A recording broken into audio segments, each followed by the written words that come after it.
Welcome to Go Green Radio, everybody. So glad that you could tune in today. I'm so excited about our guest. Shannon Rochon is an amazing individual, and he has a new book out this year. It's called Jack of All Trades, Master of All, Being Multi-Gifted in a Singular Gifted Society.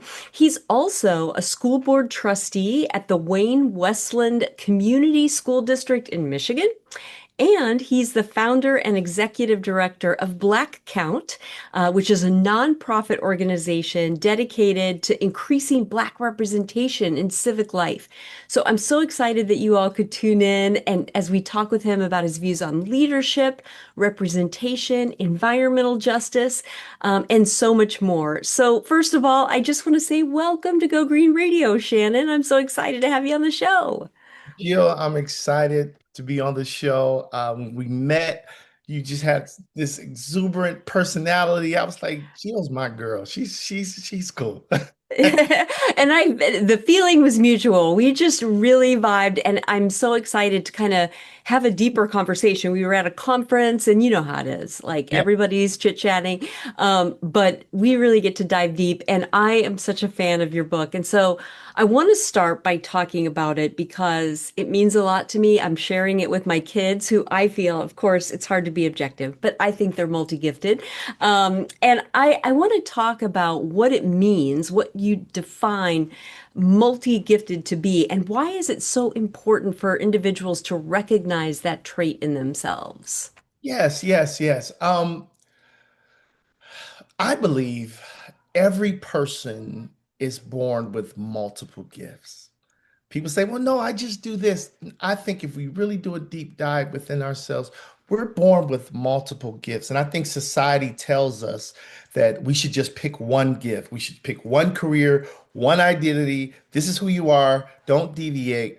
But growing up, I realized I had all of these gifts. I'm like, well, should I go here? Should I go there? It wasn't until I realized and studied and prayed and talked to mentors, and they were like, you're multi-gifted. Use them all. Use them all. And you can use them all creatively to fulfill your purpose. So that's why I kind of wrote the book. My book encourages people to stop apologizing for having multiple interests. It's okay. It's okay to have multiple interests, multiple gifts. Only thing you have to do is steward all of those gifts wisely. I believe everyone is multi-gifted, and I think you should operate and utilize all the God gifts, all the gifts, God-given gifts that God has given you. I love that. I think that's so um, it's so refreshing, Mhm. because I think sometimes people feel like if they have multiple gifts or multiple interests, there's something wrong with them because society says pick a lane.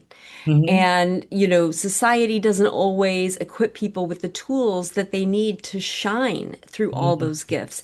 And your book walks readers through some of the tools that people need to bring all of their talents to the world. And I'd love for you to spend some time talking about these three first, and then we'll get to some other ones. But you talk about organization, you talk about setting goals and prioritizing.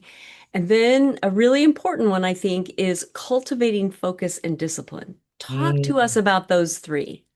Yeah, yeah, yeah. I was saying to myself, how do I manage all of the gifts I have? Just to give a few gifts, I growing up in a big family in the city of Detroit, Motown sound, music is a big thing. And then I grew up in church. The Winans group was a big thing, and my family went to one of the Winans, Marvin Winans Church, Perfecting Church, Oh my and gosh. us being a big family, we saw ourselves through the lens of the Winans. Like we could also sing and be talented, or we're from Motown and we can do those things that Motown did. So growing up, we were singers as kids. We would, in our pastime, we would play outside, but then we come inside and we're singing and writing music. But then I also, because we were a big family, um, we didn't have much means. I would go to school and, I need a haircut, mom. And she's like, well, I don't have any haircut money. but she bought some clippers and I started cutting hair. I started cutting my little brother's hair. I got good doing that. So I started cutting hair in the neighborhood. And then I was mentored and start working with my hands. This is all while I was middle school, high school, um, um, learning electrical work and plumbing and I played basketball. So doing all of these gifts and having all these gifts, I just never saw myself as a singular gifted person. I think talent without structure creates a frustration. And when you have all this talent, and there's no structure, it creates frustration. So with that, I realize organization allows gifts to work together instead of competing against each other. So if you organize your gifts and say, okay, I'm going to do this, I'm going to do this and do this, but I'm going to put them in different orders and organize them, then they all can work together. I tell people all the time to identify those priorities for today. And the way you identify those priorities for today, you got to ask your questions. What has the greatest impact right now? You know, I can be in a school board meeting, and I need to focus on the school board work at that time. I shouldn't focus on my brother or my cousin who wants a haircut. You know, so focus on what's the greatest impact right now. Every opportunity is your assignment. It isn't your assignment. I'm sorry. Every opportunity isn't your assignment. A lot of times people may say, "Hey, I need you to do this right now," or "Can you do?" And nope, just focus in on what is the need for now. Then focus. Focus is key. Focus is key. Focus isn't eliminating your gifts. It's not deciding which gift deserves the attention. It's not eliminating the gifts, but it's deciding which gift you should focus on at the present moment. So you have to be able to focus in on what's before you at that time, not negating other things you need to do or other gifts, but what's in front of you. And then discipline is what keeps the purpose moving forward when when despair comes or doubt comes. Discipline is where it kick in and say, you know what? I didn't accomplish this, but you know what? I'm going to stay the course because I have a plan. I'm organized. I'm going to stay focused on what's at hand. And I'm going to keep moving when I don't want to move anymore, when I'm tired, when I didn't sell as many books as I wanted, or I didn't get a resolution passed in the school board meeting. You know what? I'm not going to stop. I'm going to stay the course and stay disciplined, stay focused, keep all of my ideas organized, and move forward towards purpose. So, I love that, Shannon. And the thing that's great about the way that you kind of break this out in your book is that for people who might be wondering, do I have attention deficit disorder? Maybe I do, maybe I don't, but I feel like I have so many interests. You really give some structure and some concrete actions that people can take to put some organization and some discipline around these things so they don't have to forfeit these mhm, interests and these talents, but they mhm, can structure it in a way where they can see achievement and success. I love what you say about the kind of people that we have in our lives and who can help us reach our goals. And I would love for you to talk about a couple of concepts in the book. One is leveraging synergy, and the mhm. other one is building a supportive network. So important. So, talk to us about those two concepts. Yes, yes, yes. One thing I always say, nobody fulfills purpose alone. Even, and not to go biblical, but God You created. can. I just want Okay, to say, you can will be do. No, you. I'm gonna be myself. Yes, But yes. God created Adam and it was great. But he said it's not good for man to be alone. So he created Eve. Partnership and community is really this my sole purpose is that if we can just, and I know this sounds kumbaya, but really, if we could come together and support one another, it's so much we can accomplish in life as individuals and as a group. So with that, nobody fulfills purpose alone. We often think success comes from doing everything ourselves, or I'm gonna just do it, or I can do this myself. No, let's get out of ourselves and understand there's help out there. Whether it's in your family, whether it's outside of your family, there's help out there to help us. And I believe your network should stretch your vision. You can have a vision, but if you have a bunch of people that are yes men or yes women, they're just saying, oh, that's great, that's great. They should not just celebrate your accomplishments, but they should stretch your vision. They should add questions. Look for people that are questioning what you're doing. That's okay. Well, I don't know if that's a great idea. What about this, Shannon? What about that? Do you think that's too much? A lot of times my friends tell me, I tell them, yeah, I'm going to do this, do this, do this. Like, you're doing too much, Shannon. But then by the end of the year, they're like, well, you did it. Like, I'm That's surprised that you right. did it. It's because I have vision and because I've seen the track record in my life. When I get vision, I always let my community know, my friend group know, hey, this is what I want to do, but I need your support, your help. And they'll see where they can support me. And the vision usually comes to fruition because I have a supportive network. So I would tell people a lot of times we like to, I'm a extrovert, but I'm really an introvert as well.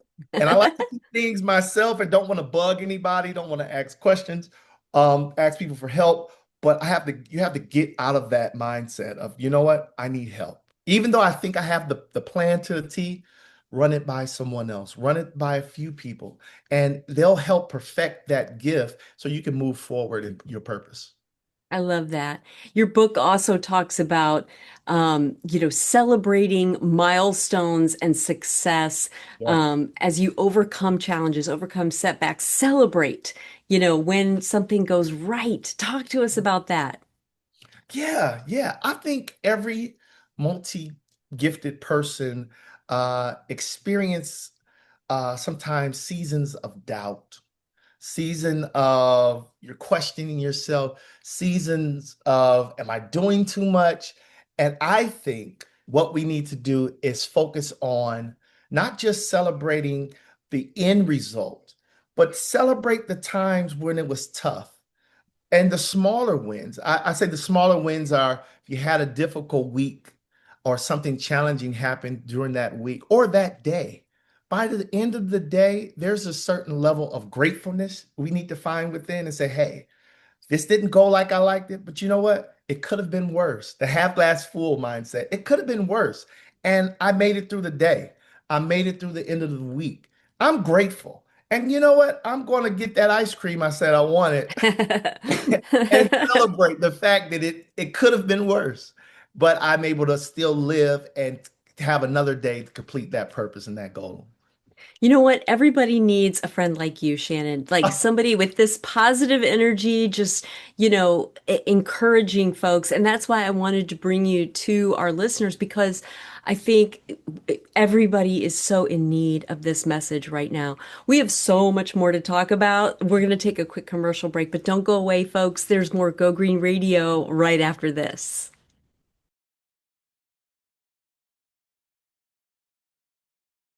Welcome back to Go Green Radio, everybody. So glad that you could tune in. Our guest today is Shannon Rochon. He has a new book out this year, and I am loving talking about it because it really is the kind of message we all could use right now. It's a message of encouragement. It's a message of self-reflection and achieving goals that maybe we've been putting off, maybe we've been afraid to try. His book, you can get it so easily on Amazon, is called Jack of All Trades, Master of All. So please get out there and check it out. Shannon, as we are all out there trying to do our best to make our communities better and our workplace better and achieve all of these goals, you talk about the importance of self-care. You talk about embracing growth and learning. And I'd love for you to take some time talking about those two concepts with us. Yes, yes, self-care. I think about self-care. I'm the oldest boy of seven.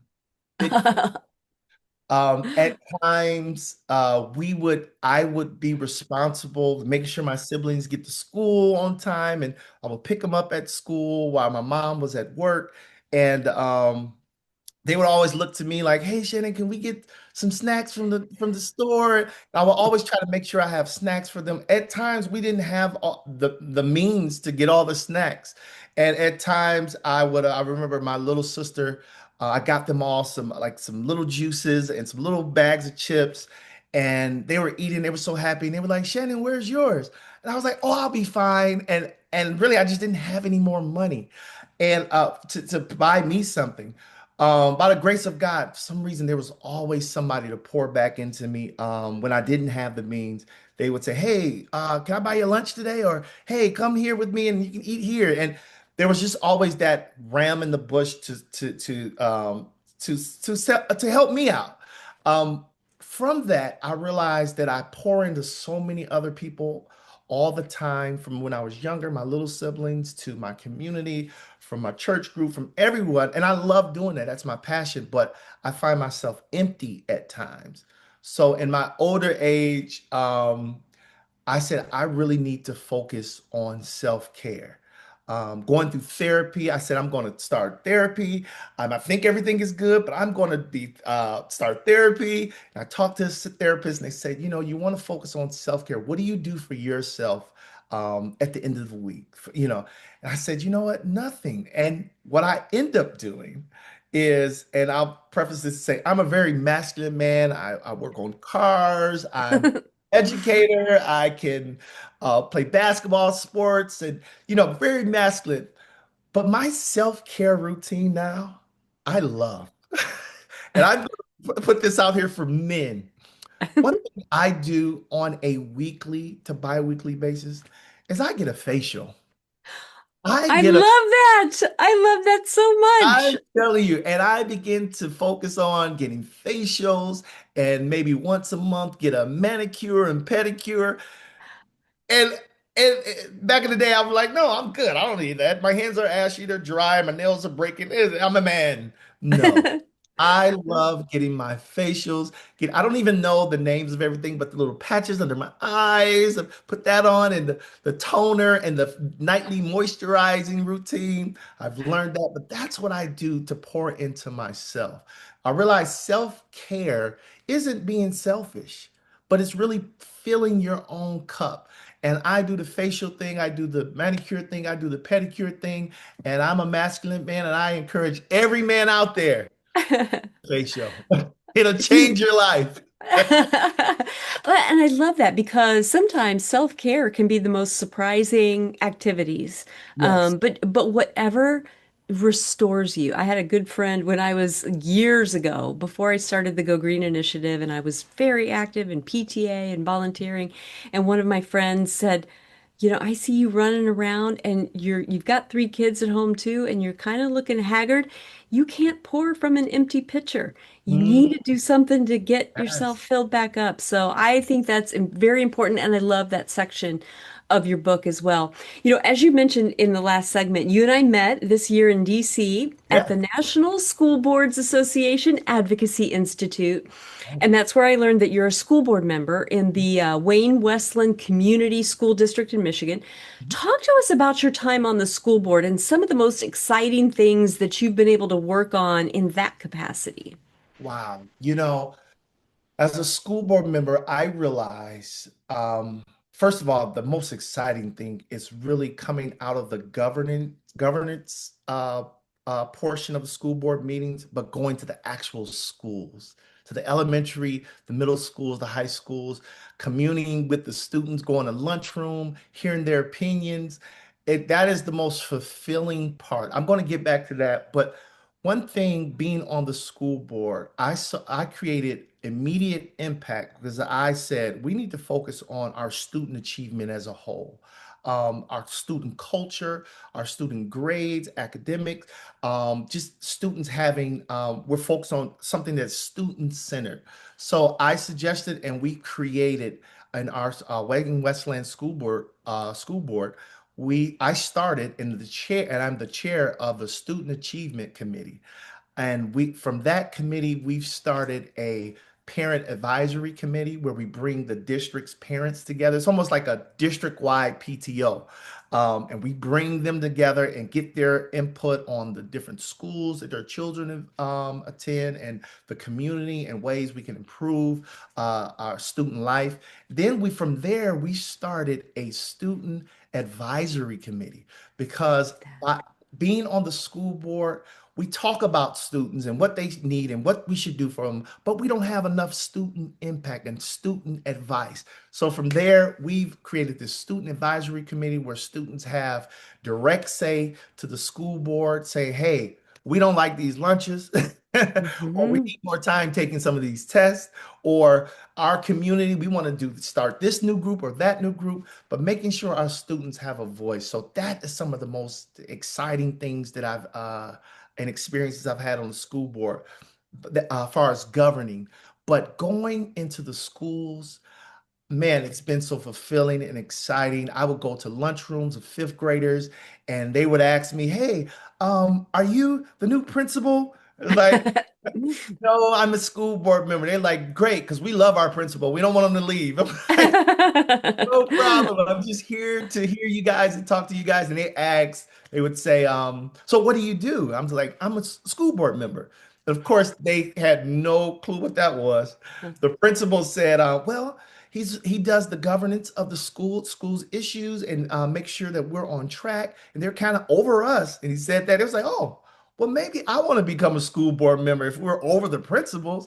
And just to hear that and to see the possibilities spark in their mind, it's like, wow, I need to make sure I'm here and present more often. Of course, talking to them, elementary students during lunchtime, they're like, hey, you going to recess with us? Sure, why not? And talked to some other students, and they were like, "We can see you're a cool guy because you have a dress shirt on, but you got the new Jordans on, and we like those shoes." So from that, I would make sure this is kind of a sidebar. When I go visit schools, I'm a sneakerhead. So I collect sneakers. It's like a childhood thing that I'm bringing to my adulthood. I collect sneakers, and I always try to stay abreast on the new sneakers because that's an en route to students. When they see you professional, may have a suit on or a dress shirt, but then they see your sneakers, they're like, hold on, how do you know about those sneakers? How did you know they just came out Saturday at 10 o'clock when Jordan does his official drops? And to be able to engage them on that level, that it opens their mind to for so many possibilities. So with that, those are some of the exciting moments of being a school board member. I had no clue that I would experience. I want to ask you another question because we talk about representation a lot on Go Green Radio, whether it's, gender representation, age representation. You have a unique position as in your community as a Black male on the school board, and I want to talk to you about why you think it's important for the students to see a Black male in a position like a school board trustee in your community. Yes, Black men in education, I believe, is underrepresented. And me being the only Black male on my school board, I see, and other board members have shared with me, like, we need you because they need to see you. Our student body has to see a Black male in this role to believe in themselves that they can also have possibility. Representation matters, because possibility matters. When the students would look at me and they would see me, and then they, as I said, my gym shoes, they look at my gym shoes like, man, where did you get those from? And just seeing somebody that comes from them with the same complexion or being a male, they're like, you know what? I'm interested in what you do, and I can do that if I choose to do that as well. I want to make sure that I open doors for the future generation of leaders, that they understand, hey, you matter, and who you are, and your economical background or situation is not limiting because you too can achieve greatness. So, I love that. And you that's at home too. And I want to give you a chance to brag on your kids for a little bit. I never miss a chance myself. But yeah. I recently saw some LinkedIn posts about their achievements, and I want you to share with our viewers and what they're up to, talk about, fatherhood with us, and then tell us what lessons you hope they will take into adulthood from watching their dad get so involved in education. Yes, yes, yeah. Of course, we could talk about our kids for a whole hour. So, do we have an hour or two? No. I know. I'm really blessed to have some really cool kids. Really cool. I never really had much trouble with them. They've just been great. Right now, my baby, he just graduated from high school and he's an athlete and he's better than me.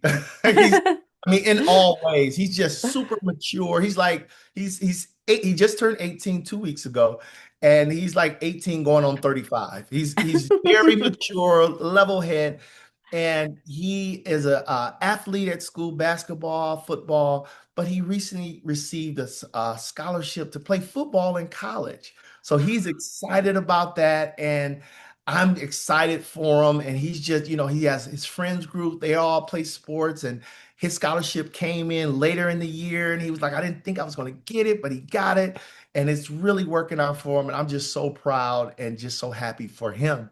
I have three total. My middle daughter, that is the fire in the family. The middle child.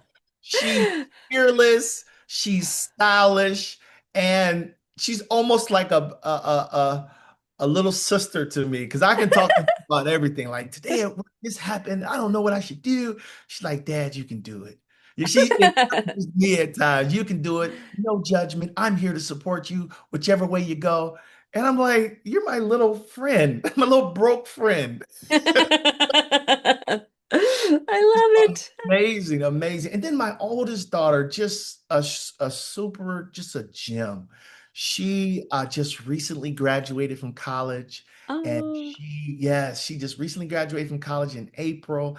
And in March, her boyfriend came to me. We sat in Starbucks, and he said, I want to ask you for your daughter hand in marriage. I'm like, oh, huh?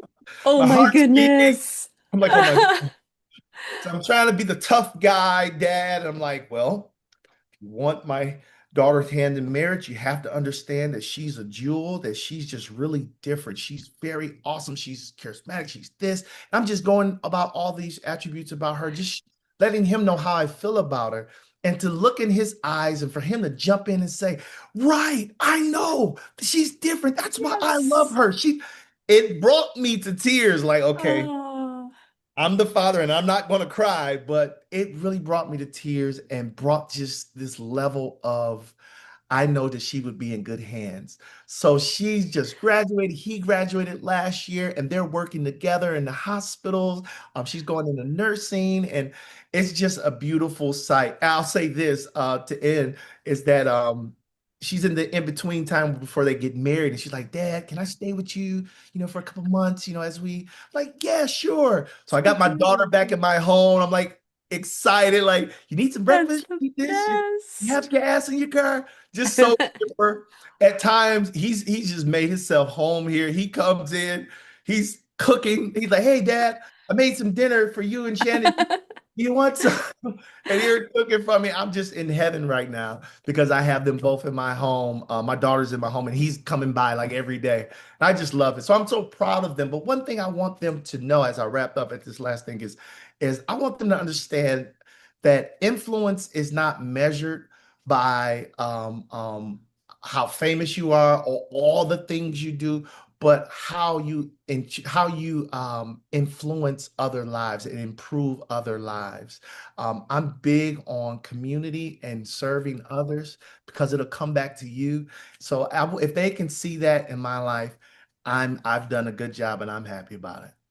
I love that so much, Shannon. And that same positivity and that same spirit of Mm. purposefully helping others and helping the community comes through in your book. And that's why I hope so many of our listeners will get out on Amazon and buy Shannon Rochon's Jack of All Trades, Master of All.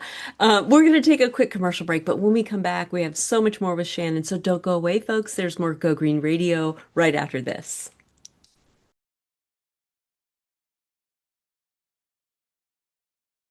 To Go Green Radio. So glad that you could all join us. Our guest today, in case you're just tuning in, is Shannon Rochon. He is the author of a book that I really want to encourage you to grab on Amazon. It's called Jack of All Trades, Master of All, which is a little twist on the good old saying. I love it. And it's really inspiring. And I think it's also very pragmatic. It has a lot of tips to help you organize yourself, prepare yourself, and do the things that will make you feel proud that you're using your talents to make the world a better place. One of the things that I really like about you and what you talk about in your book, Shannon, is your process. It's the way that you strive to continuously learn and grow, even when you're in a position of leadership. That's so refreshing. So I want you to talk to us about how that specific, growth and learning mindset has manifested itself in your role as a school board member. Yes, yes. Being in leadership, leadership should never become arrogance. And a lot of times, and when you're in leadership, you feel like, hey, you're on top, you're ahead of the game, but you should always remain a student. One thing I do is I always read, continue to educate myself, going to conferences to educate myself, listening to others, always asking more questions than making statements as a school board member. Um, Even if I have more knowledge in areas, I may state my knowledge, but I'll always ask questions. And I think the best leaders remain students. I would encourage everyone, remain a student and be okay with learning from the most unconventional people and unconventional things because you just never know what knowledge you'll get from whoever. So yeah, I believe in just remaining a student as a leader. I love that. And I think that's so easy to remember. Little mantra, remain a student, remain a student. That is so grounding.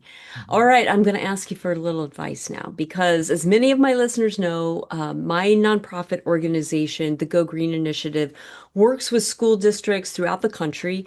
Our main mission is to protect children's health from environmental toxins that they might be exposed to at school. And generally, that's indoor air, where they might get it, the drinking water, or the food that they ingest at school. And so, as a school board member, I would like for you to give me a little advice on how we can do a better job of helping to educate education leaders about the health risks that kids might face at school and help them address that. How can we improve?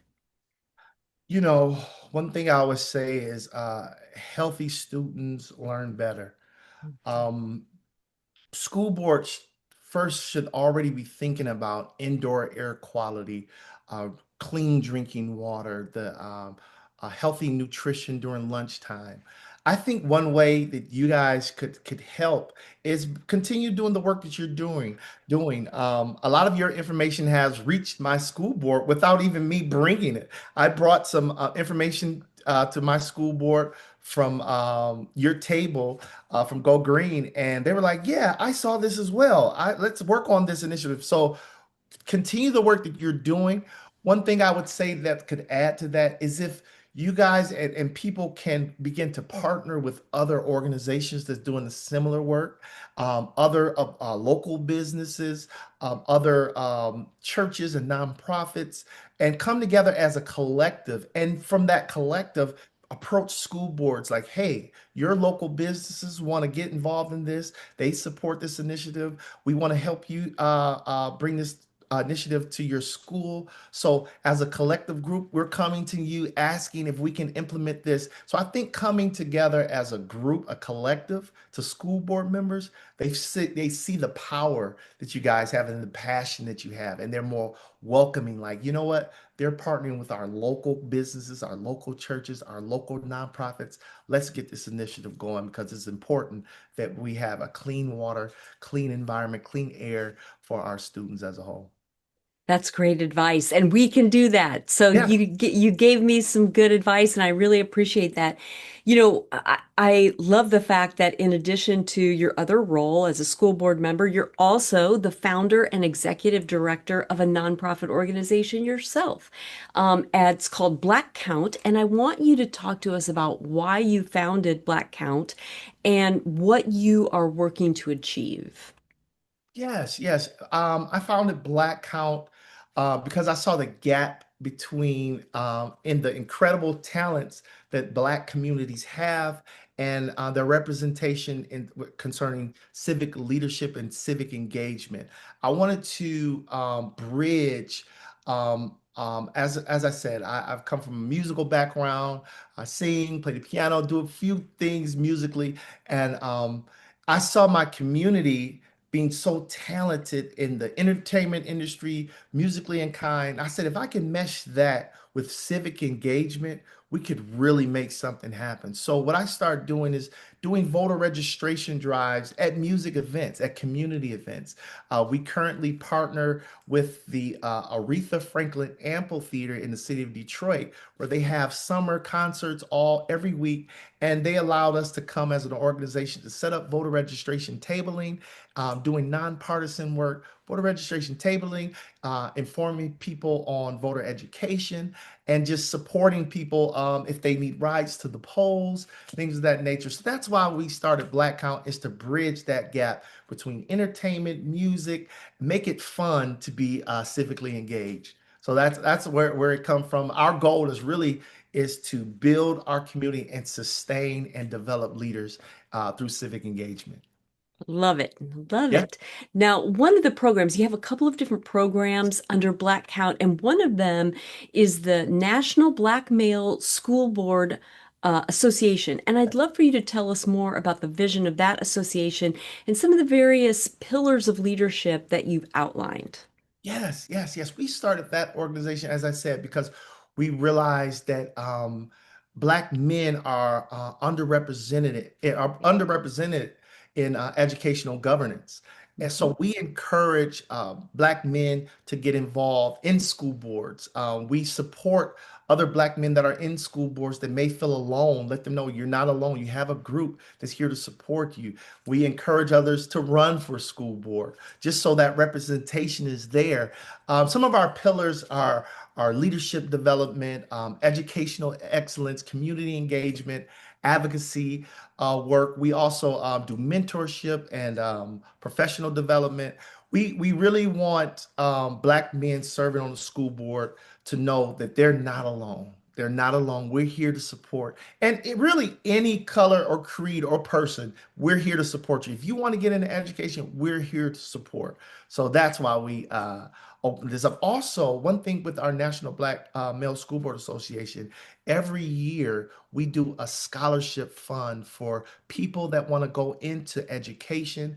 Anyone that wants to go into education, we provide scholarships on an annual basis for high school students, for college students, for adults that want to go into education. We're here to support them financially. So we have a couple of events throughout the year where we raise money to support that scholarship fund. All right, I have to ask a question. Okay. Um, is Makai Ali from Compton a part of your association? Because if not, he needs to be. He is a dynamo. And Yes, so, yes, he's not yet, but I have had a conversation with him at the good, conference. So yes, yes, good, we're working on it. good. And there's we have a lot of people across the nation that's a part of National Black Male School Board Association. We kind of launched it at the National School Board Association conference. Yeah. We've had a mixer and brought people together from California to New Jersey to Missouri, St. Louis, and Detroit and Atlanta. It's like a collective of people, not just Black males, but women, and just all a collective of people that's supporting this organization. I love that. You Yeah. know, I know that a lot of people are talking about democracy right now Mhm. and the state of our democracy. And Black Count, your nonprofit organization, is working hard to protect democracy for everyone. And so I'd love for you to tell us about some of the unique approaches that your organization takes to advance that goal of a trusted democratic system. Yes, yes, yes. Democracy depends upon participation and trust. People have to trust the process, trust democracy. One thing we do to make sure people trust and we're trustworthy or a trustworthy organization is that we go where the people are.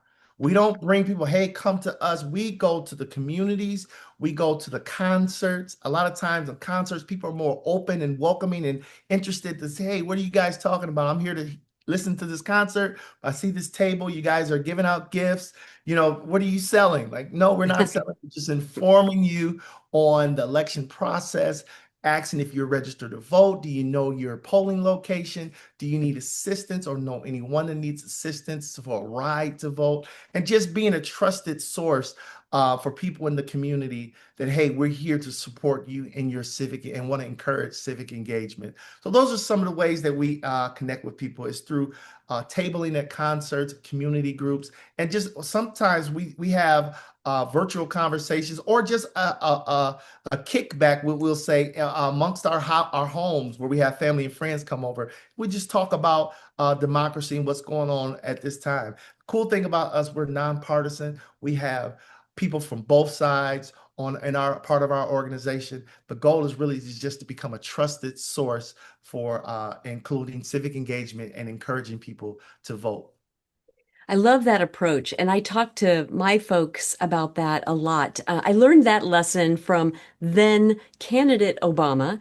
Hmm. When he was running for president, I remember one time when there was a big concert and, everybody's having a great time. And he hopped up on stage and gave a speech to like 100,000 people. And, it was kind of one of those moments where I was like, he didn't ask people to go to him, come to my rally. Mhm. He went to the people, and he wasn't very well known at that time.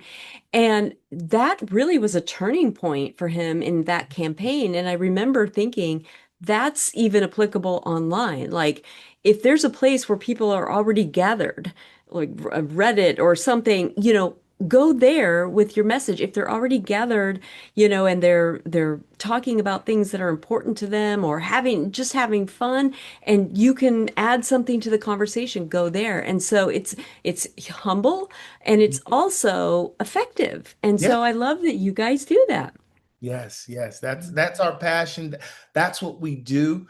And my biggest thing with the members and people that are involved, we have a lot of people that are in the community, that are in entertainment, that do poetry or that sing or musicians. So to be able to implement their gifts into civic engagement is something that we do. We constantly do. That's awesome, Shannon. We're going to take a quick break, but there's more Go Green Radio right after this.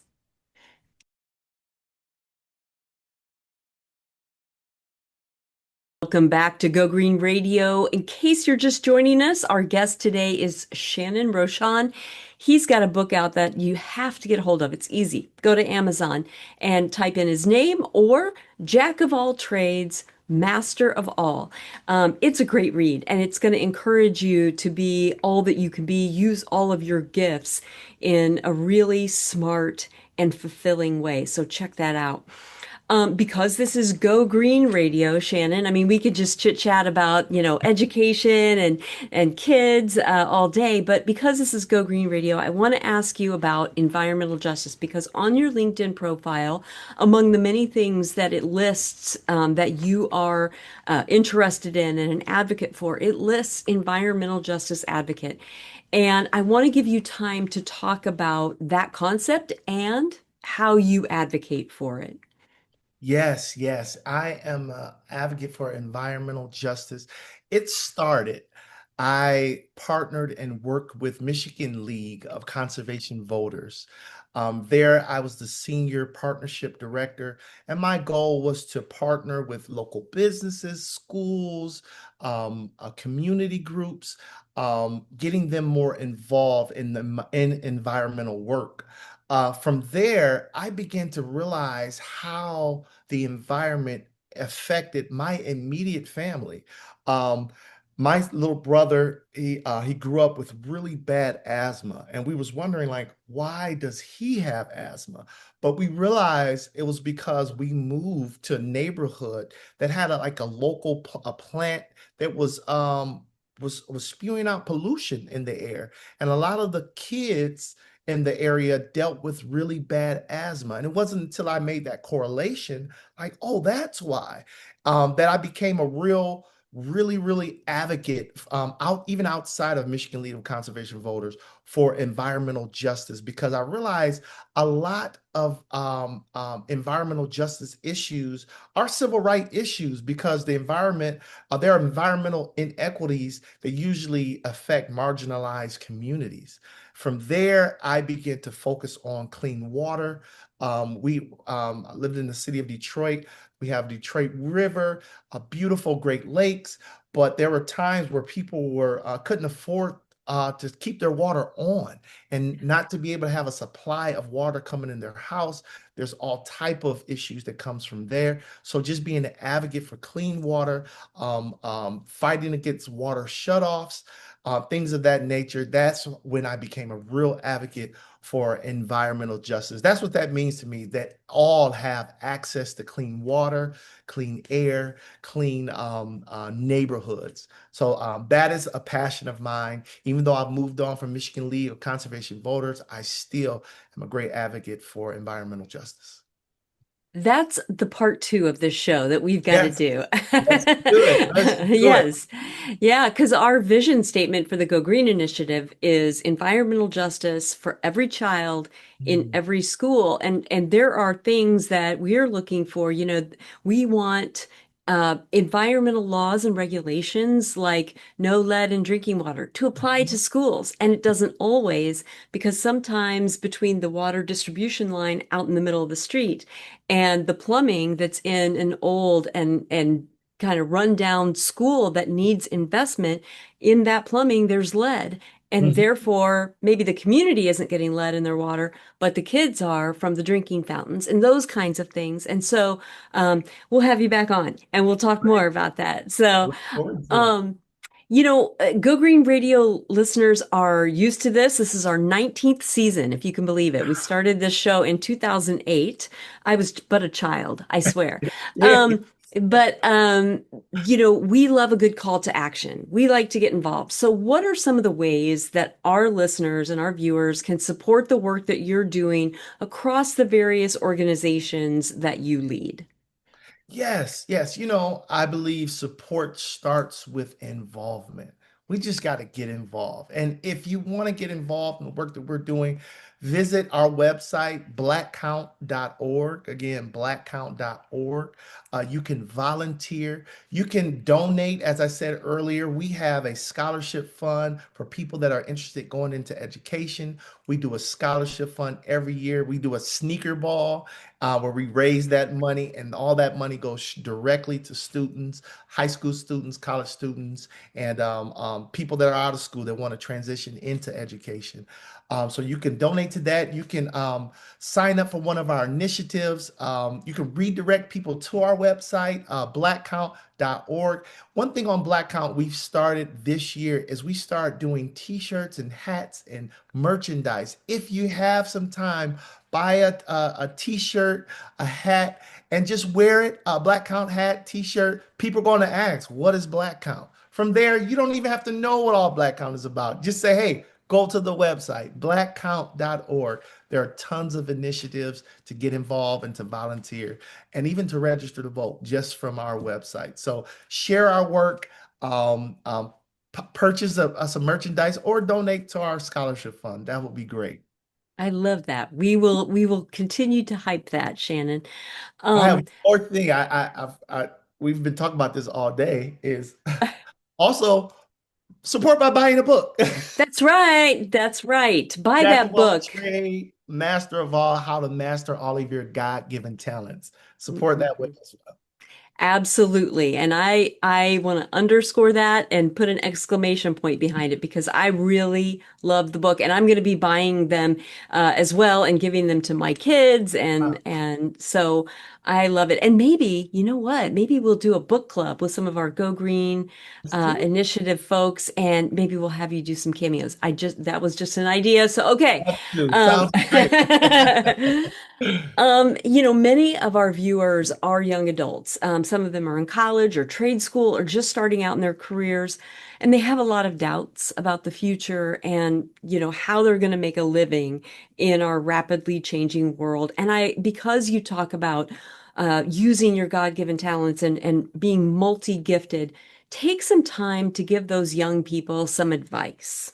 I Mm. think I think you have a lot of wisdom to share. You know, in this multi-gifted society and us having multiple gifts, we feel we're torn here and there and there. I would say don't let anyone convince you that your gifts are liabilities.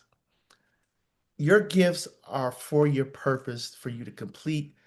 God has given you the strength and the people around you to complete your purpose and activate all of your gifts. Um, but even in that, develop skills that technology can't replace. I tell my kids this: focus on character, making sure your character is right. Focus on leadership. Develop those leadership skills. Develop those communication skills. Develop those creativity skills. Those are skills that technology can't replace. Also, relationships, building relationships, talking to people. I know we're on social media and we're scrolling all day, but put it down sometimes and just talk to people. Go to the park, start up a conversation in the elevator, start up a conversation in the park, create those relationships. I believe your greatest investment is becoming the kind of person that people can trust. Allow your gifts to work together cohesively through organization, through being focused, to being disciplined, to have a greater impact on our lives. Wow, well said, and so profound. Put that book up again because I want people to see their next Amazon Yeah. cart needs to include Jack of all trades, master of all. We've got about 30 seconds left in the final moments that we have left in the show. Is there anything else you'd like to share with our viewers? I really just want to leave with God didn't create you to have one gift.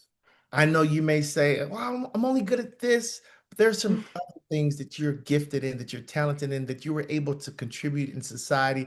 It may seem small to you, but search those things that you love, that you can do for free if you could, and home in on those gifts and bring those gifts together through organization, through focusing, through discipline, through strategizing, through allowing others to help support your purpose and your gifts so you can fulfill that purpose. Develop discipline, use those gifts. And I say this with my wholeheartedly, use those gifts to serve others. I know this society is me, me. I'm trying to get here and do this and accomplish this and make this, but use those gifts to serve others, and you definitely will feel fulfilled and succeed in your purpose. Thank you for that, Shannon. You filled our cup today, and it was such a pleasure having you on Go Green Radio. Thank you. And thank you to all of our listeners and viewers out there. I want to thank you for joining us for Go Green Radio. We'll be here same time, same place next week with more Go Green Radio. Until then, have a wonderful week and do something in your life to go green. All clear. Great show. Thank you. Thanks, Jordan. Have a good weekend. No problem. Shannon, Hope you both have a I great weekend as had, well. well, have a good one. Shannon.